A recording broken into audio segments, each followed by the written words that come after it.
the US Treasury's call for a global minimum tax has received global endorsement. It is being proposed that the race to the bottom for corporate tax rates be reversed. While in principle it is sound policy to remove preferential rate structures for companies, one must inquire into what stakeholders mean when they say that a company must pay its fair share of taxes, and more so to whom. The Base Erosion and Profit Shifting (BEPS) program was initiated in 2013 to curb practices that allowed companies to reduce their tax liabilities by exploiting loopholes in the tax law. Big tech companies, for instance, were able to plan activities such that physical presence was not necessary to operate in large markets such as India, and profits could be relatively easily relocated to low-tax jurisdictions through financial maneuvers. The OECD co-opted countries in the framework by suggesting that a consensus-based outcome would be superior to a patchwork of independent changes. Developing countries weren't sure if they would receive the right to tax the mobile incomes of tech companies. Addressing this concern, the OECD published a policy note that bifurcated the challenge into two pillars. Pillar 1 was to address the issue of reallocation of taxing rights, whereas all remaining BEPS issues would be addressed by Pillar 2. In October 2020, when blueprints of the proposals were released, experts pointed to their complexity. Most contentious is that only a fraction of the profits will be allocated to markets. While the blueprints are undergoing consideration, the tax base of countries, including India, remains exposed to the risk of under or non-taxation. To fix this, countries have implemented a digital services tax on revenues.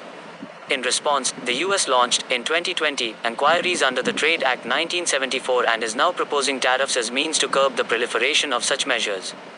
Departing from the Trump regime, the Biden administration has assured its participation in finding a consensus-based solution. However, at a recent presentation, the US Treasury suggested that it will apply the Pillar 1 proposal to top 100 companies and will not accept any result that is discriminatory to US companies. The US now supports a simplification of the proposal.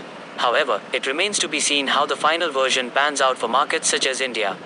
Shifting to Pillar 2, it is now being proposed that the US corporate tax rate be raised to 28%.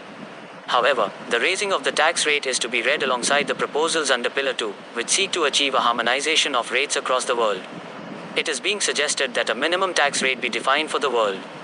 This would require consensus on what the effective tax rate companies must pay. This minimum rate is not yet defined, but once this rate is fixed, a multinational enterprise's effective tax rate in each jurisdiction will be compared with the minimum, and where a lower rate is paid, a top-up tax will apply. But who gets to tax the remaining profits?